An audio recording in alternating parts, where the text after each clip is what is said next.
And we're live. Location number 2. I hope this isn't getting fuzzy on you guys. It shows I've got 2 bars. I am so excited about this location. You have no clue. This is just fabulous that I'm here. Like, I thought I was gonna I'm geeked. I'm freaking geeking out right now. So I'm gonna walk you guys up. I'm in the corn. Can you see the corn behind me? I'm in the corn. Yep, there's corn. Lots of corn. Anybody got any guesses of where I could be? Anybody? So, this place, the stories, the history, it is such a rich location, you guys. I read up on this place, and it is said that this location is like it's the most haunted location in the Midwest, if not top 10 in the United States. Does anybody have any guesses? My boos. I'm so happy that you're along with this journey with me and that I can introduce you guys to this amazing place. Let me flip my camera around and we're going to walk up and I'm going to give you guys some history. They really need to make this a little bit more phone friendly. So, does anybody recognize where we're at? As I said, I'm surrounded by corn. My loves, my friends, my family. Let me introduce you to Edinburgh Manor, Monticello, Iowa. I got goosebumps. I'm so excited about this. Like, to hear about a location and then actually be able to come and see a location firsthand, it can be so overwhelming. And let me tell you, when I was doing the history on this property, what I was able to find will just blow your mind. So let's chat, shall we? I'll turn so you guys can see the building behind me. Now, not a lot of people realize this is not the original building. The original building opened in the 1850s. It was a typical poor farm. It actually ended up getting closed down in 1910, and then that's when Edinburgh Manor was built and its doors opened in 1911.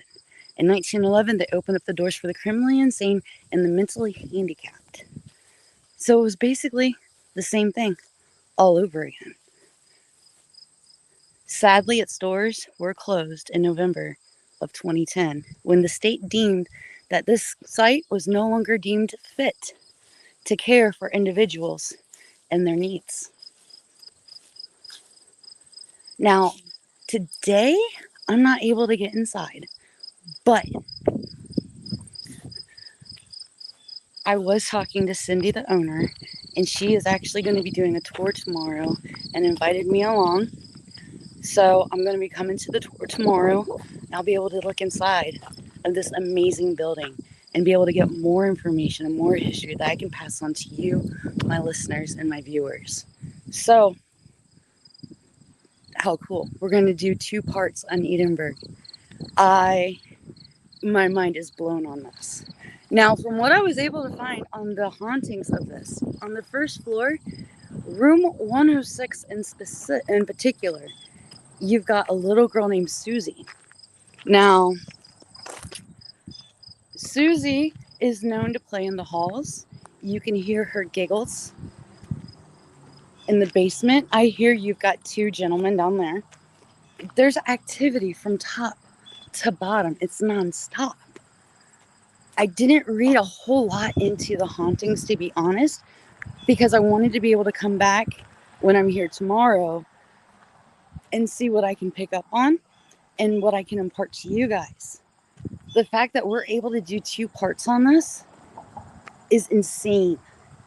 I am so excited about this. So right now we're walking around. I'm going to flip the camera and we're going to walk around the whole outside of the building. And that way you guys can see from front to back the whole property.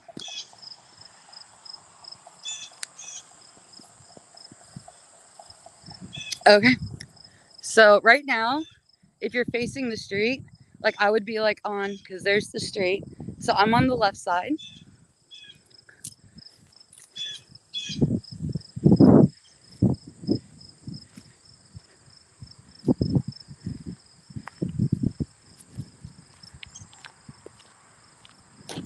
I mean, this place is massive. And it's gorgeous. I would love to see some pictures if anybody is able to track them down of what the original building looked like.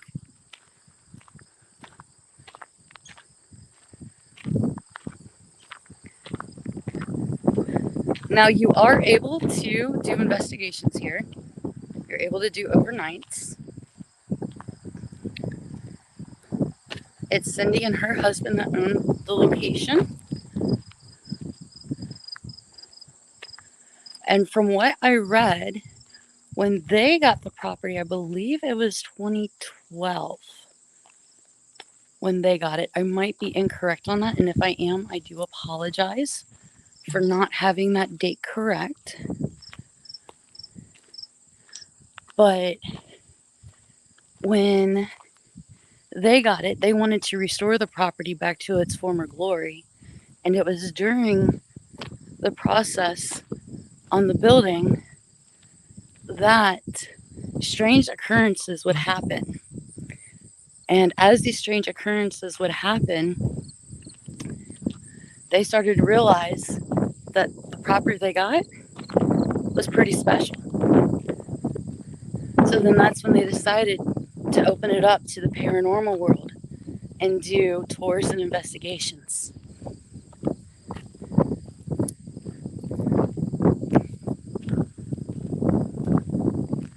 For me personally, that's one thing I love is when somebody buys a property that's rich in history, that's important, that we need to keep around, that people need to learn from or learn about, I should say.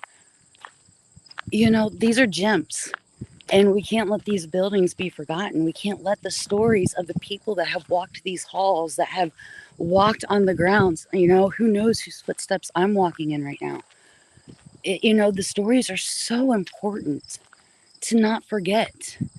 You know, if people don't seem to realize is that with poor farms, back in the day, so say, and I actually talked about, and it's funny because I actually talked about this location, the podcast that I did this past Wednesday that's pre-recorded. It's actually going to be released tomorrow with Dairyland Frights.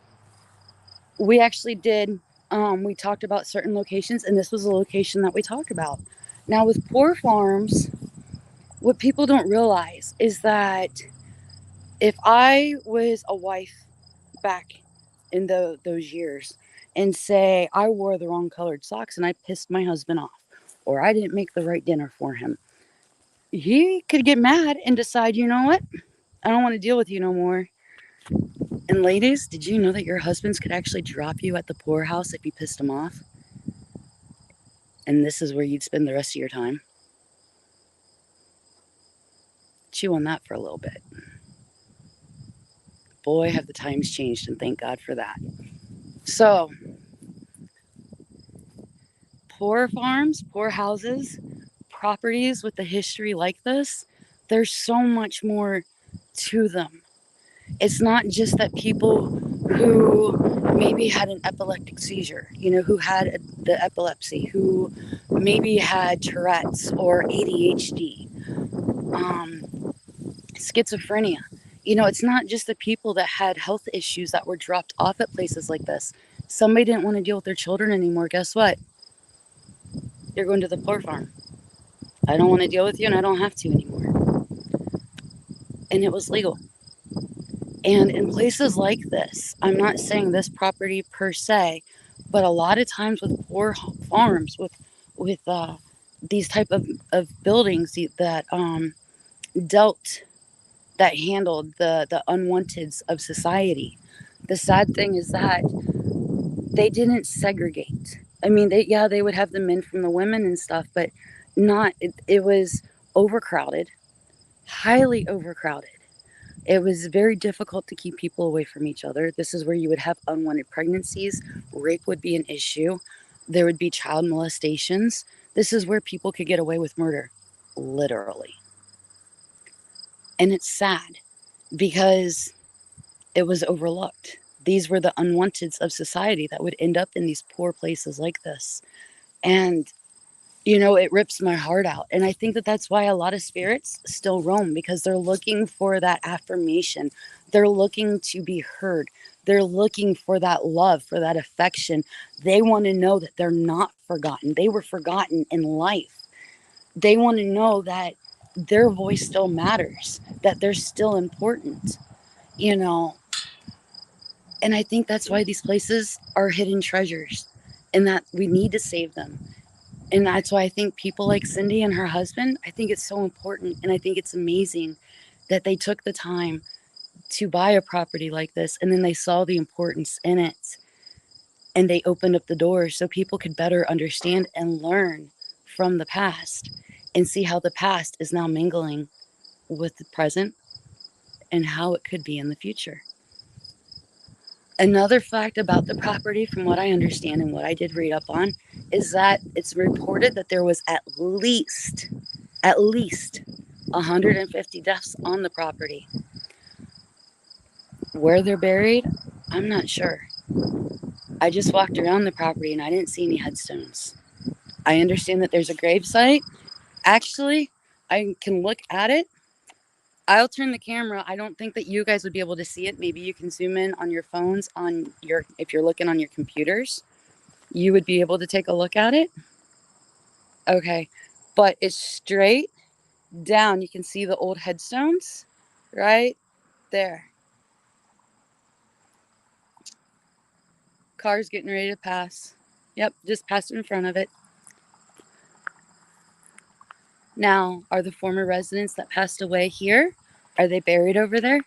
I don't know.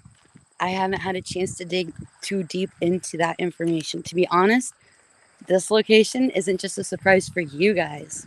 It was a surprise for me too. So I do want to do a shout out and a thank you to Cindy for allowing me to come and highlight your wonderful property. And I can't wait to come back tomorrow to do the tour and bring you guys along with me and give you guys more information and show you some more cool stuff about it.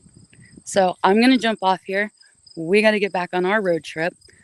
There's more locations coming your way. And tonight's investigation is just around the corner. And the surprise guests that I have for you guys, magnifique. I think you guys are going to enjoy it. So I'll see you guys at location number 3 in a little bit. Love you. Peace. And don't forget, be like 3.